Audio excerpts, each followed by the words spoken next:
story time about this girl who faked being Latina. So there was this girl who went to my school. Let's call her Sarah. Sarah is the queen of lies. In every subject we talk about, Sarah always, and I mean always, comes up with a lie that has to do with her life. Here's an example.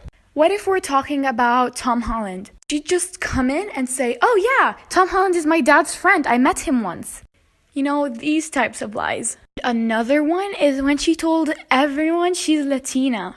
It was lunchtime in school, and we were talking about where we went for the summer. Sarah tells us that she went to Spain, and she started telling us on what she did there, and says that she's 50% Latina. She also said that she lived in Spain for 6 years, and if there is any person who lived in Spain for 6 years, they must know how to speak Spanish. And then my friend Kayla asked Sarah, "What does good morning mean in Spanish?" And then Sarah looks at us, looks back at her food, and said, "I don't know, I'm still taking Spanish lessons." And we just look at her, that she doesn't even know what good morning means in Spanish. If she had lived in Spain for 6 years, she would have known what it meant.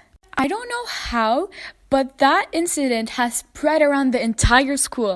Every person that walks past Sarah just says, "Buenos dias," basically teasing her about not knowing what good morning means in Spanish. And then Sarah didn't show up to school for 3 days after that. And oh boy, we haven't even gotten to the crazy part. The 3 days pass, and Sarah comes back to school. As soon as she walks into the class, everyone's eyes was on her. She came up, sat in her seat, and this lady showed up in a crop top, skinny jeans, fake nails, and fake lashes. And her hair was in a bun with edges. Yes, you heard me, edges. This lady is white. And in lunchtime, she took out a bag of hot Cheetos and some dipping sauce. I don't know if this was supposed to make us think she's Latina, but trust me, it didn't work. All of the freshmen and sophomores took out their phone and started filming her. This is where I kind of felt bad, but she ran to the bathroom crying, and she just stayed there and didn't show up to any classes for the rest of the day. Story time. So there was this one girl in 7th grade, let's call her Lexi. And Lexi used to sit next to me in class. And I was throwing a Halloween party later this week. I decided to write a list of what we're going to be doing at the party in class while Lexi's sitting next to me. She looks over at my notebook and sees it. And she was like, "I'm invited, right?" I looked at her and I just didn't say anything because I didn't want to tell her she's not. She got really excited and was like, "I'm going to be wearing a devil costume. Actually, no, I want to be the angel." And at the end of class, she told me to send her the location and information on her Instagram. And I remembered that Lexi had a lot of spam accounts and accounts she doesn't use. So I decided to send her the information on one of the accounts she doesn't use. 2 days later, I get a message from Lexi. She sent me a message from one of her real accounts. Then she told me that I forgot to send her the information for the party.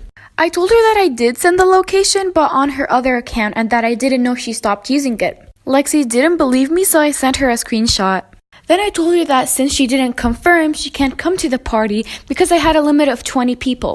Lexi got really mad and started calling me mean stuff, that I'm rude and forgetful.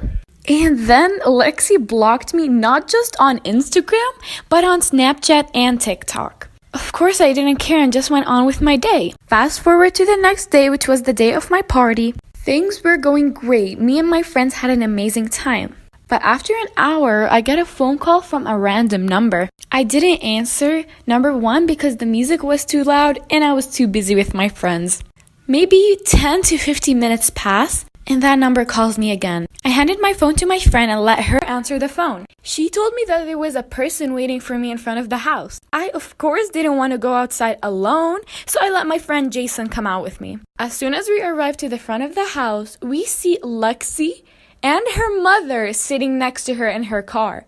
I just stood there in disbelief, not knowing what to do. Lexi got out of the car, looked at me, and rolled her eyes, then looked at Jason and started talking to him. She was like, Jason, can I come in? And Jason didn't know what to say, but he said yes. And Lexi had the audacity to show up to my party after she blocked me on all of my social media. Lexi stayed with Jason and Jason's friend.